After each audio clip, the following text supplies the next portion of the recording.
Assalamualaikum, selamat pagi, siang, dan malam. Halo semua, selamat kembali bertemu dengan saya Aprianto Daud. Baik, pada sesi ini saya akan share beberapa fitur terbaru dari Google Classroom, everyone. Jadi Google Classroom terus-menerus melakukan atau memberikan update beberapa fitur, dan saya pikir kita para guru atau dosen yang sekarang sedang menggunakan Google Classroom sebagai salah satu platform pembelajaran kita selama pandemi perlu tahu ya apa saja sekarang yang bisa kita lakukan di Google Classroom. Baik, sebelumnya jangan lupa subscribe, like atau share channel ini. Terima kasih untuk dukungan Anda semua ya, sehingga saya makin bersemangat ya membuat konten. Baik kawan-kawan semua, jadi untuk tahu apa saja yang terbaru dari Google Classroom ini, Anda bisa mengunjungi support Classroom ya di alamat ini ya, di sini. Nah, di sini Anda bisa lihat apa-apa saja yang terbaru ya. Anda juga bisa misalnya follow akun Facebook atau blog dari Google Classroom. Kalau Anda klik ini, nanti Anda akan dibawa ke sini. Ini Facebooknya ini saya sudah like, sehingga Anda bisa update terus apa aja yang terbaru dari Classroom gitu. Nah, pada postingan ini saya akan menjelaskan ya beberapa sekaligus menunjukkan ya apa saja yang baru dari Classroom. Baik, ini di antara fitur yang sudah di-launching oleh Classroom atau oleh Google sejak Agustus kemarin, everyone. Jadi relatively baru ya. Misalnya, salah satunya ini ya, kalau Anda punya akun Google Classroom for G Suite for Education, misalnya Anda sekarang bisa memeriksa keaslian atau originality report dari mahasiswa atau siswa Anda itu dengan beberapa fitur bahasa. Ya, dulu kan banyaknya nih bisanya hanya dengan bahasa Inggris. Sekarang juga sudah bisa dengan bahasa Indonesia, bahasa Italia, Norway, Portugis, Spanyol, dan Swedia gitu. Sehingga kemudian kalau Anda misalnya guru Indonesia, sekarang di kita sudah bisa ngecek apakah karya misalnya kayak makalah, paper siswa kita itu asli atau copy paste dari internet misalnya. Ya, karena sudah ada fitur original report dalam bahasa Indonesia gitu ya. Kemudian kita juga bisa sekarang mengundang student atau siswa itu melalui link ya, tidak lagi hanya melalui kode ya atau class code, tapi juga bisa melalui link. Terus ada beberapa fitur di to do ya atau tugas-tugas siswa termasuk di guru sehingga bisa dengan mudah melacak apa yang sudah dilakukan, apa yang belum dan seterusnya. Baik, saya akan menunjukkan kepada Anda sekarang langsung dari Google Classroom-nya sehingga Anda bisa lihat ya. Kita coba lihat dulu misalnya yang paling mudah itu misalnya mengundang siswa melalui link everyone. Saya akan masuk sekarang ke Google Classroom saya. Ya. Saya masuklah dengan akun G Suite saya ya. Lebih jelasnya. Oke. Classroom. Oke, ini dia. Nah, saya klik satu kelas ya, misalnya kelas simulasi inilah ya, simulasi ini. Suite. Nah, kalau yang biasa sebelumnya, kita kan sebagai guru untuk mengundang siswa itu kan dengan membagi kode kelas ini. Ya, kode ini. Ya, kita bagi. Nah, kita kalau yang udah biasa dengan Google Classroom tahulah caranya kan. Nah, sekarang untuk membagi kelas ini, kita tidak hanya dengan kode gitu ya, tapi bisa juga dengan membagi linknya. Nah, dari mana kita dapat linknya? Kita pergi ke sini, ya. Nah, kemudian di sini ada general, ini ada invite code. Nah, sekarang invite code itu di bawah itu ada ini, invite link ini. Nah, kita tinggal copy invite link, ya. Sehingga kemudian kita bisa bagi link ini, ya kayak kita misalnya conference lah melalui Zoom atau melalui Google Meet gitu kan. Nah, kita bisa share di mana kita mau. Misalnya kita mau share di WhatsApp gitu ya. Nah, kita tinggal masukkan ke sini ya. Misalnya kita share di satu kelas saya misalnya, atau ini contoh aja nih ya. Saya share ke istri saya misalnya kan. Ya udah, kemudian orang yang kita share itu tinggal klik, ya, tinggal klik misalnya link ini, nanti dia bisa otomatis bergabung dengan kelas kita gitu. Ya, jadi lebih mudah. Kadang-kadang kalau kode ini everyone, ya, atau kode ini, kadang-kadang itu salah kode gitu ya. Misalnya kayak ini kan bisa dipahami sebagai I, bisa juga sebagai L nih kan. Nah, kadang orang bikinnya I besar. Nah, mungkin saja ternyata bukan I tapi L, sehingga dia nggak bisa masuk.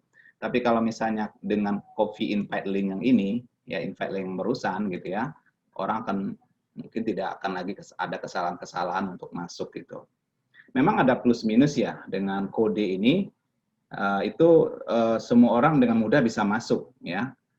Saya lihat itu Google belum punya fitur untuk menyaring ya, misalnya ada proses misalnya approval dari teacher gitu ya, mudah-mudahan nanti ada security-nya. Kalau Zoom awal-awal kan juga gitu, kalau orang ngeklik link langsung otomatis bergabung kan di video conference kita, sehingga kemudian kalau linknya tersebar kemana-mana, itu bisa bahaya karena orang yang tidak harusnya masuk bisa masuk.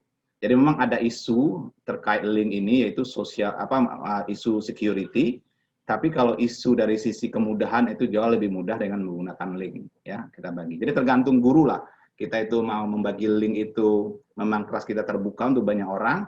Tapi kalau kelas kita hanya untuk orang-orang tertentu, mungkin lebih aman pakai kode atau mungkin bahkan pakai email gitu ya. Tapi anyway, at least kita sekarang punya alternatif ya untuk memasukkan siswa. Caranya tidak hanya lagi dengan share code, tapi juga dengan membagi link invitation. Oke, itu yang pertama. Nah, kemudian yang kedua, tadi oleh Google ada namanya fitur originality report. Nah, originality report itu biasanya kan saat kita misalnya ini bikin tugas ya, create assignment gitu ya. Nah, kemudian misalnya tugas ini ya, tugas makalah misalnya ya. Tugas membuat makalah. Terus misalnya silakan tulis makalah dengan topik bla bla bla gitu ya. Ya terserah lah topiknya, terserah, ini saya X-kan saja. Minimal misalnya 2.500 kata gitu ya. Nah, masalahnya sebagian siswa itu kadang nakal ya, mereka bikin makalah itu hanya dengan copy paste dari internet. Nah, sebagai guru itu bisa kita lakukan antisipasi dengan cara mengaktifkan originality report atau melacak plagiatnya gitu ya.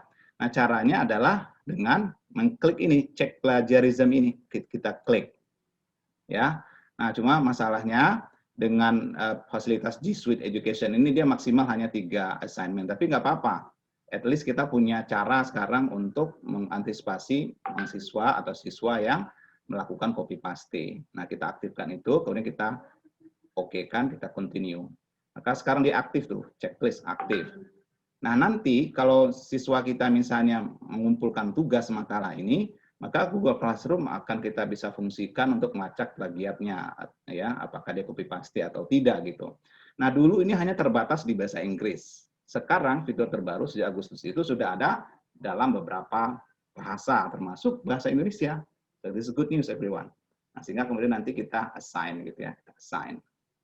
Nah, ini tidak saya assign karena ini cuma contoh gitu ya. Saya hanya peragakan bahwa di cek plagiarism itu sekarang ada fasilitas bahasa Indonesia ya, tidak hanya lagi bahasa Inggris. Oke, ini saya X-kan saja. Nah, kemudian ada fitur baru ini kalau misalnya kita sebagai siswa gitu ya, ada fitur ini list to do list gitu ya. Ini saya coba switch ke sebagai siswa dulu. Tadi saya sebagai guru atau dosen. Nah, ini kan saya misalnya gabung di beberapa kelas sebagai siswa. Nah, ini contoh ini ya. Ini saya pura-pura sebagai siswa di kelas saya sendiri. Ini sebenarnya saya klik ini. Nah, kemudian di classwork itu sebagai siswa ini kan tempat kita untuk melihat tugas-tugas kita ini kan. Nah, misalnya saya klik ini ada tugas baru dari guru saya, ya. Nah, di apa namanya, di yang terbaru itu ada ini fasilitas ini, view your work ini. Nah, di sebelah sini itu ada 3 ini ya, jadi kayak ada pengingat lah gitu ya kepada kita bahwa ada 3 kategori ya. Tugas yang diberikan oleh guru itu assign, tugas yang sudah kita selesaikan return, dan tugas yang kita belum selesaikan ya missing gitu ya. Nah, sebagai siswa itu dengan mudah karena tugasnya banyak kita lupa misalnya sebagai siswa kan ada berapa tugas yang diberikan guru gitu ya. Maka tinggal klik assign ini. Maka kita bisa tahu ini ada 1 tugas. Kemudian berapa yang sudah kita kembalikan. Nah, kebetulan saya belum mengerjakan tugas, jadi belum ada tugas yang saya kembalikan. Kemudian ada nggak tugas yang saya kelewat? Oh, ternyata ada 1 nih. Ya, jadi tugas LKPD yang seharusnya selesai tanggal 11 September jam 11.59 dan saya belum kerjakan gitu. Nah, kalau gitu sebagai siswa saya harus cepat-cepat mengerjakan ini. Jadi kalau dulu ini belum ada, nah sekarang itu dimudahkan untuk melihat list to do kita gitu. Baik everyone, demikian beberapa informasi ya tentang fitur terbaru dari Google Classroom ya, 3 tadi itu ya. Yang pertama menginvite siswa tidak lagi hanya dengan kode atau email tapi juga dengan link. Kemudian yang kedua mengecek plagiat dengan tidak hanya lagi dalam bahasa Inggris tapi juga dengan beberapa bahasa lain termasuk bahasa Indonesia, jadi silakan aktifkan. Kemudian yang ketiga tadi bagaimana kita mengecek atau mengelola tugas-tugas kita terutama dalam hal reminder ya. Apa ada yang tertinggal, apa ada yang sudah dikerjakan gitu ya dan lain-lain gitu. Oke, demikian semoga bermanfaat. Sekali lagi jangan lupa subscribe channel saya Afrianto Daud. Sampai jumpa di tutorial